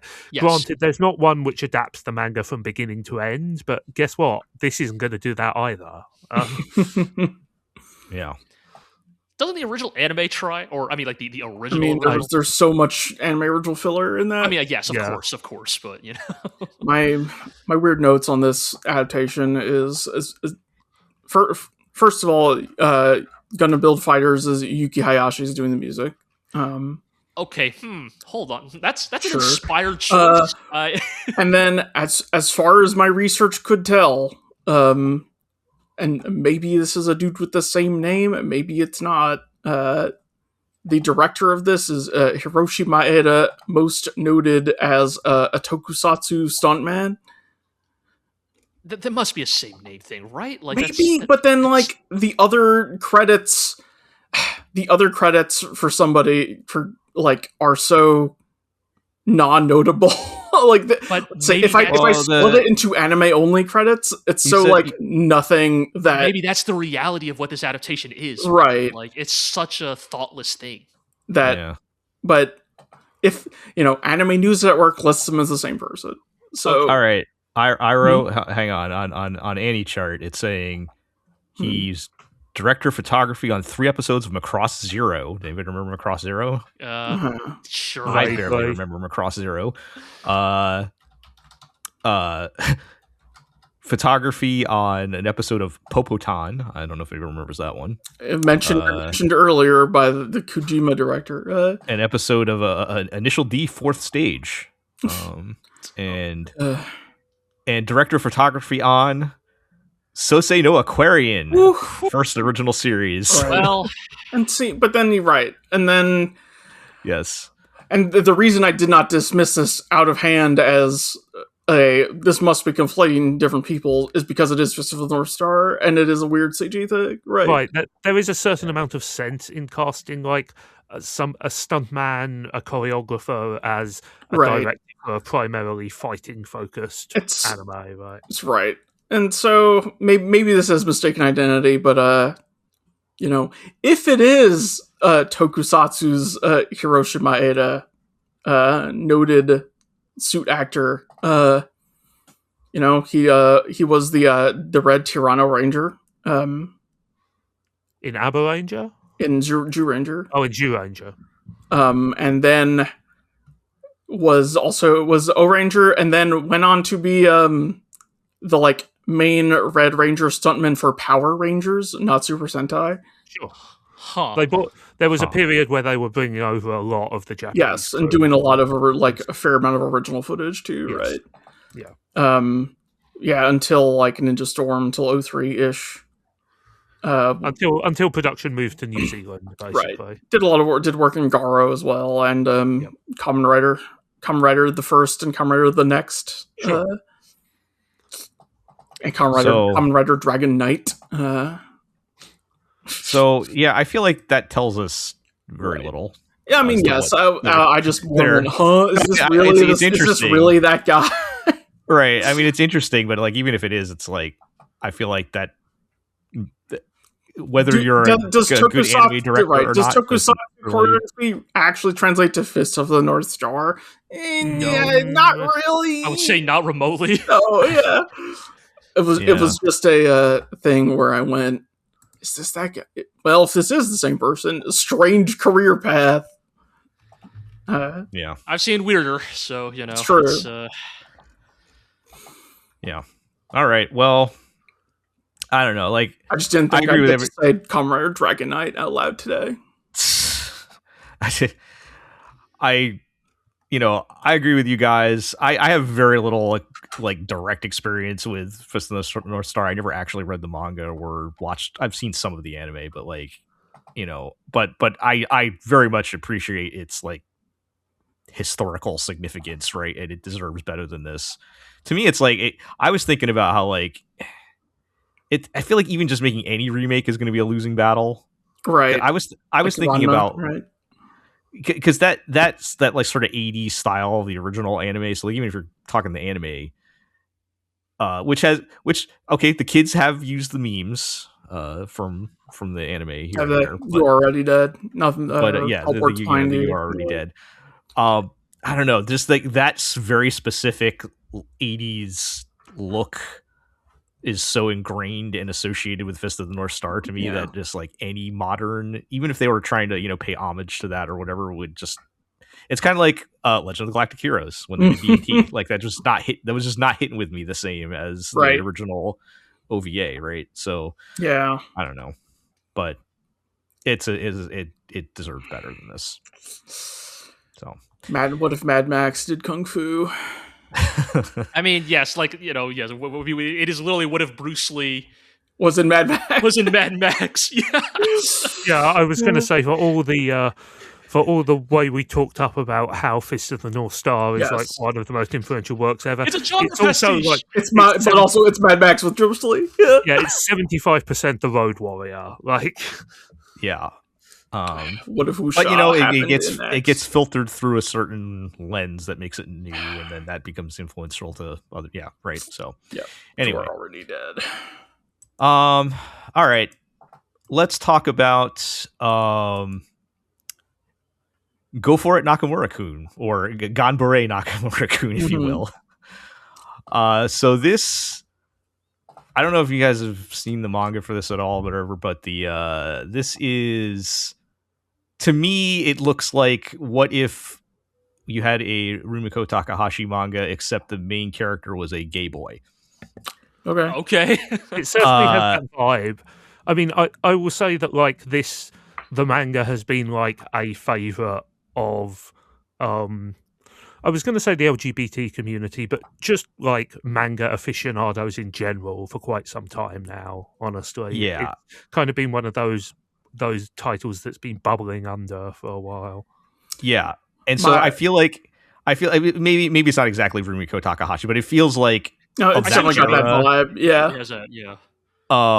So kind of taking those sort of high school rom-com story beats and making it gay is interesting, because as much as this looks like an anime made from like 1987 or something, this was made in 2014, I believe. So which God was already 12 years ago, but fairly recent, right? Obviously not. They were obviously trying to throw back to that era, right? It is what it looks like, right? And my one note on this is that the director is Aoi Umeki, who directed Pop Team Epic. Yes, so has a good. Not seeing a lot of that in the trailer. I know, but yes, it is an interesting connection for sure. you would think they would be working on that other isekai show with the weird stuff, but yeah. So yeah, is this just going to be a cute rom-com and it just happens to be gay? Probably, but you know what? Sure, I find that interesting, and I think it looks. I think this. I love. We're old, so we're all going to probably feel nostalgic for that type of art style and stuff, right? Like, it kind of triggers a certain chemical in my brain. Yeah, I was thinking a lot of like to slightly different style, but like Kowloon Generic Romance when that came up. Sure. Yes. Similar chemicals in my brain firing and seeing the art style of that, right? So, and yeah, like I said, and Zig mentioned, I think this has been generally well received, the manga. So, I am looking forward to checking that out. Okay. All right. Let's talk about the real shit. All right. It's time. DOROHEDORO is finally coming back. We are so back. What should have been our anime of the year 2020, which, God, that was 6 years ago, is back. I'm realizing, too, that I didn't realize I've read the manga so soon after the anime, so it's been a long time since I've read the manga as well. I mean, same here, but... it might have been even longer for you. One of the handful of shows that got Gel to read the manga. Yes. You know an anime is good if it got me to read the manga. So, that's my biggest endorsement. But DOROHEDORO... What? Go ahead, Iro. No, nothing. No. Wait, were you about to say almost as good as Hinamatsuri? No, yeah, there's Hinamatsuri, there was Biscuit Hammer. Okay, sure. Well, the anime was bad, yes. Well, yes. I would have not read the manga if the anime was out. Anyways, point is, yes, DOROHEDORO is a long-awaited cult classic, a GLORIO fan favorite. Number 3 anime of 2020. While I would not say DOROHEDORO was a smash hit, I do think it's maybe more popular than you might think. That is, I mean, I do call it a cult classic. I think, like, this is definitely another ball knowers, I think, manga / anime. Right. Yeah, but I wouldn't call it like super obscure either. No, definitely not. It's got, it has its appeal. I think, I think we spoke plenty back during season 1 about like it's sort of very unique, like grindhouse aesthetic, but like weirdly charming characters, right? Yeah. So I mean, it has been 6 years, so I think it's fair to give a recap of what DOROHEDORO is here. So if you're not familiar, DOROHEDORO is a story about it's like I guess I would call it an urban fantasy because it is sort of a modern-ish setting where we are in a city that's just called Hole. It is awful, terrible place to be. Everything has been ruined by the sorcerers who are at the top of society and their magic kind of permeating everything. But the sorcerers don't even live in Hole. They come to Hole to fuck around. Like, yeah, so like and the humans, the normal humans that are left in Hole have to kind of deal with their magic nonsense ruining everything. I've kind of come to realize, and G, you can tell me if you think this is also accurate. It almost feels kind of like thematically adjacent to cyberpunk. It kind of is, yes. Except instead of technology, it's magic. Yes, I mean, I hate the appellation of punk to everything, but if you ever if it were ever valid somewhere, you could call DOROHEDORO like a mage punk story or something like that. Yeah, so inclined. Yeah, like everybody's being held down by magic capitalism, right? Yes, basically. So it kind of has similar vibes to that. And our main characters we have a man named Kamen who has a lizard head. Yes. His head was turned into a lizard head by a sorcerer, and he also has a sorcerer in his mouth, and he is trying to figure out who turned him into a lizard. And probably and me checking the dates to make sure I'm not speaking bullshit.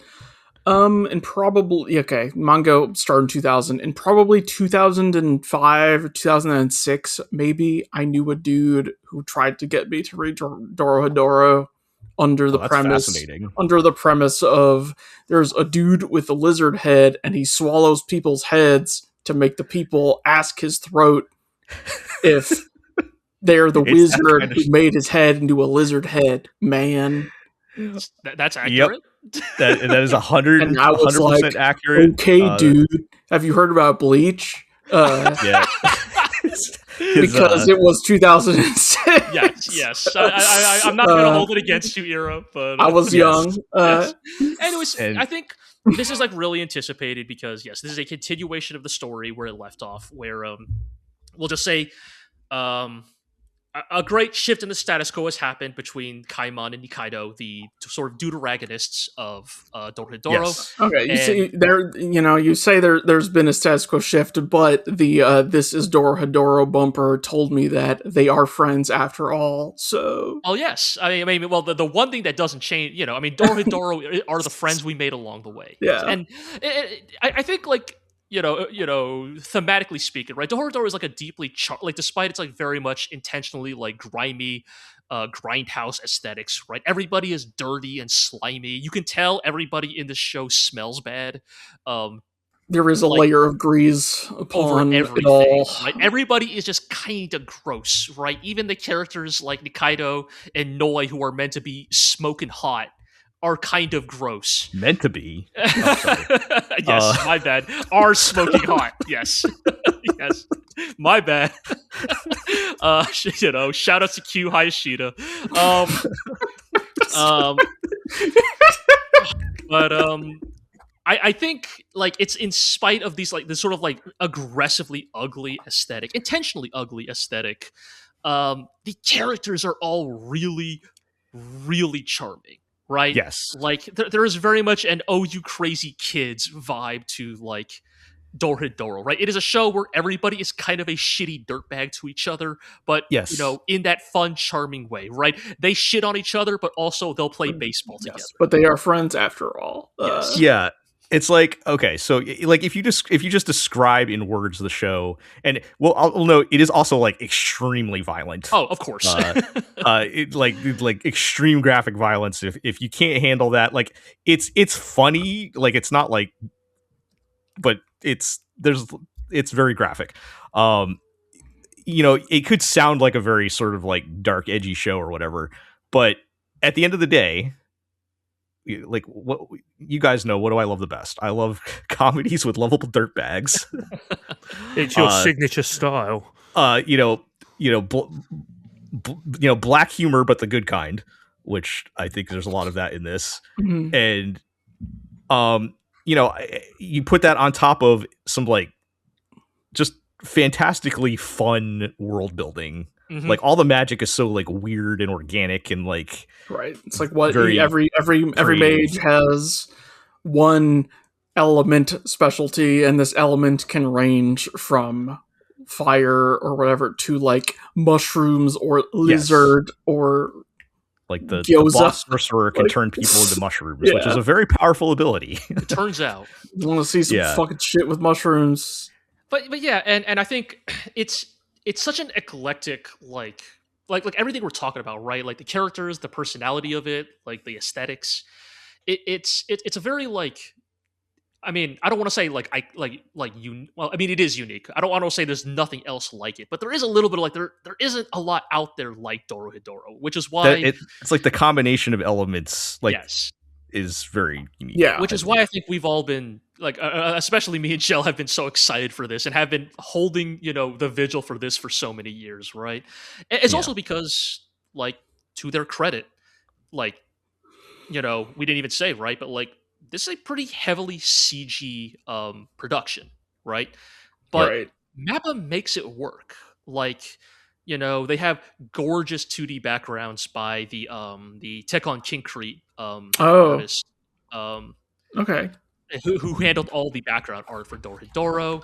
You have the fantastic music by what are they called? No Name, who also handle the OPs and EDs of the show, right? That's right. There's just so much personality to DOROHEDORO, and I think like the anime, this is another classic case of like the anime doesn't exactly look like the manga. The manga is another like really scratchy, grungy, messy work. Like it's like if you think the anime looks gross, the manga is like even more like sludgy. Yep. And I think Mappa did a remarkable job back in 2020 of figuring out a way to realistically realize that vision within the constraints of what animation is. And season 2 looks like more of the same. And it's going to be an expansion of the world. We are introducing, if we want to talk about like actual like story stuff, right? Like, yeah, we're going to be introducing more factions in this world, more characters, right? Kaimon and Nikaido are going to take maybe a bit of a step back in this season. And normally I think that might be a dangerous thing, a risky thing to do. But I will say, personally, the new characters they're about to introduce are some of my favorite DOROHEDORO characters. Okay. Jell, I'm specifically talking about like the Cross-Eyed Gang. Like, yep. That's going to be the big thing this right. season. From what I recall, they appeared at the end of season 1 in the the obligatory "here's what's coming next" kind of montage. Yes. Little did we know it's "here's what's coming next in 6 years." Right. Yeah. We're finally here. Yeah. Well, it's funny. The first season started airing like right when COVID started. Yes, I believe that.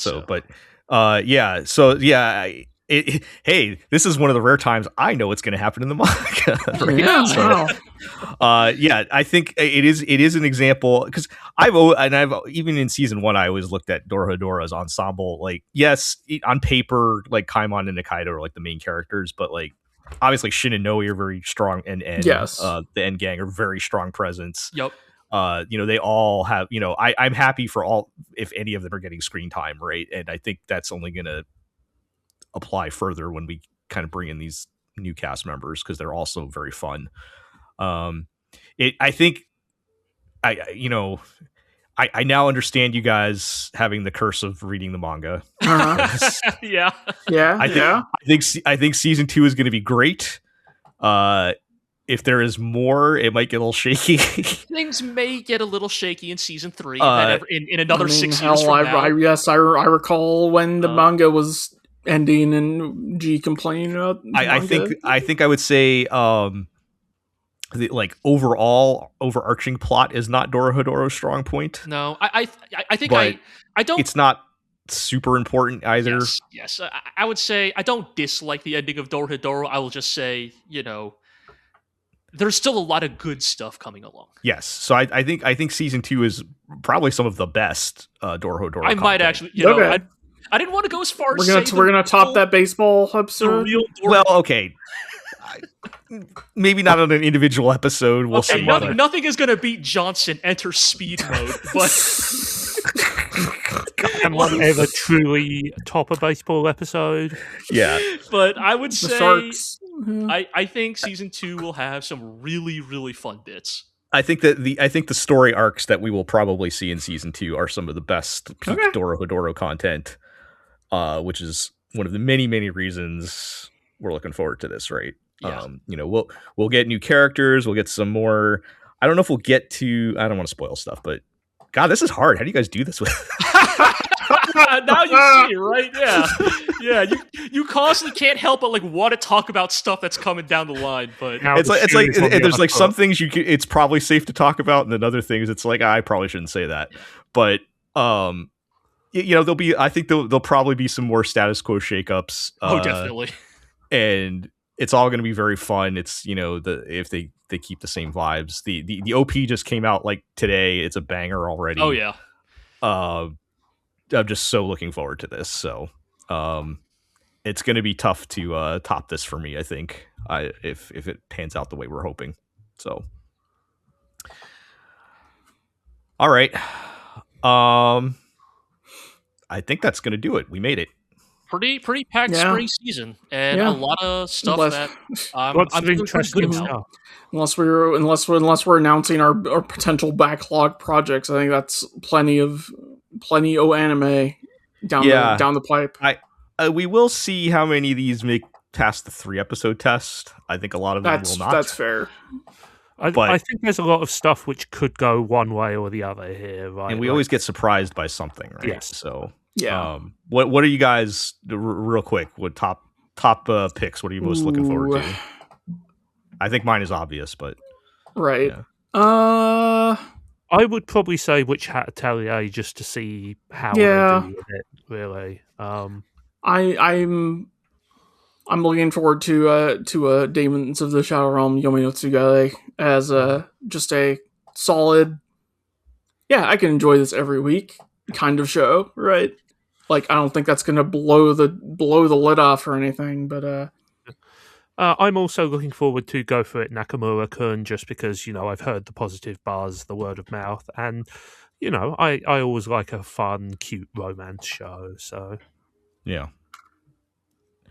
G, are you with me on DOROHEDORO? Of course, man. We're about to get like some of the funniest portrayals of crippling poverty we've ever seen. Are we approaching like Hiroyuki Imaishi levels of joke poor people? We're about to approach some a Maishi tier, like it's a little fucked up, but man, like it's really funny to laugh at people who are this poor.